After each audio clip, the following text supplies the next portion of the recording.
The WNBA just agreed to a deal that could create its first true millionaires. Not someday, not in theory, but right now. After years of being underpaid relative to the league's growth, the players stood on business, pushing CBA negotiations to the brink and emerged victorious with a historic agreement in principle. We're talking about a salary cap jumping from 1.5 million to roughly 7. Supermax salaries starting around 1.4 million. And minimum salaries expected to clear 300,000. But here's the real question. Did the players actually win the fight they were trying to win?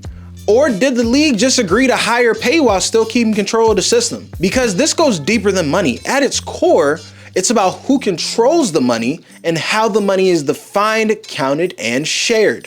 But to understand why this deal matters, we have to go all the way back to how the WNBA was built.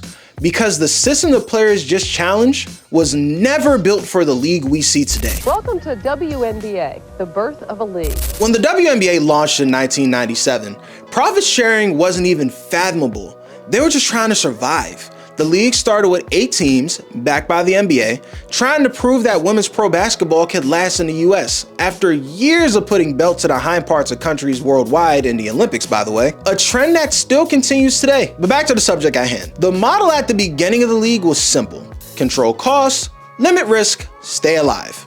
The players formed a union in 1998, and it was the first for professional women athletes. That mattered more than it seemed.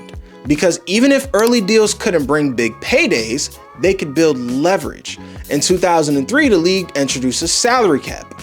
That became the backbone of everything. Instead of tying pay to revenue, salaries were controlled through fixed limits.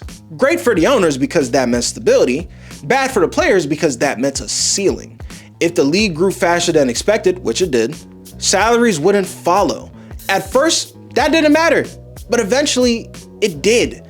And once the league started growing, that system started to break. We're really excited that we've made huge strides so that we can create a league, a business that keeps the top talent in the world here. By 2020, the pressure was too big to ignore. The new CBA looked like a turning point. Total compensation jumped above 50%, top players could earn more than $500K, average salaries moved towards 6 figures, and off the court things improved too. Better travel, better benefits, more support. It looked like progress, but the core issues still hadn't changed. The salary cap still grew at a fixed rate. Revenue sharing only kicked in if certain targets were hit. So players weren't automatically benefiting from the growth. They had to wait for the system to allow it. Then that other thing happened in 2020. Revenue dropped like it literally did for every other business. Attendance cratered because, the air was killing people when we couldn't go outside. So the targets became even harder to reach. And the system now is supposed to connect pay to growth couldn't be reached either. That's when players started to see the system differently. Because while salaries stay controlled, the league was about to explode. The league's biggest challenge now is making its business model work while players are negotiating for a bigger slice of the pie. In the mid-2020s, the WNBA stopped looking like a startup and started looking like a real growth business. Attendance hit 2.35 million in 2024.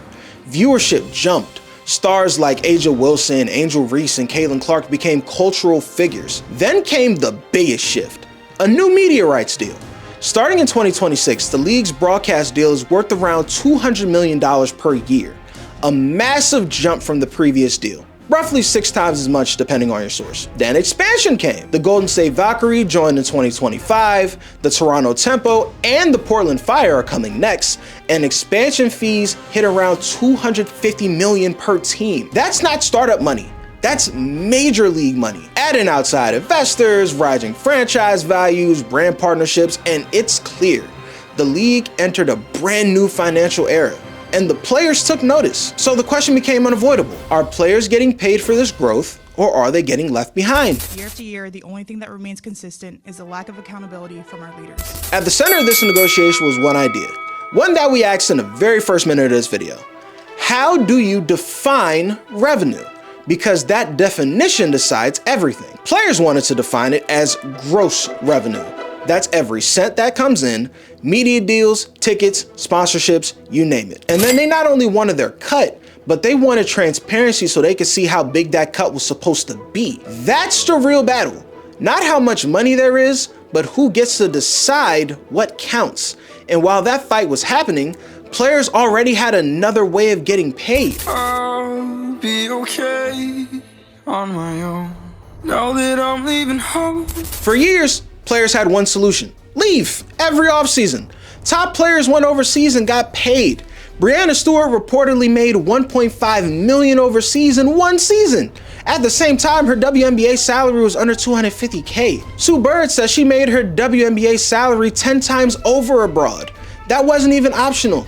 That was the system. But that model had problems: consistent travel, year-round wear and tear, real risk.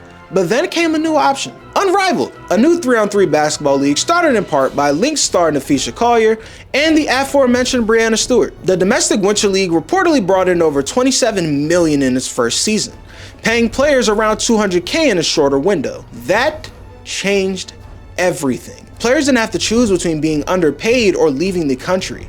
They had real leverage. Sidebar: in any labor negotiation, your greatest leverage as labor is your ability to withhold labor. And if you have another revenue source and you're not depending on the labor that you're withholding, dear God, you have all the leverage in the world. And younger stars like Paige Beckers had even more: brand deals, sponsorships, social media. So players make more off the court than on it. But that money isn't equal. Superstars are eating well, and role players have to grind. And that's why this wasn't about just raising stars, it was about fixing the whole system. What is more important, more impactful, money or power?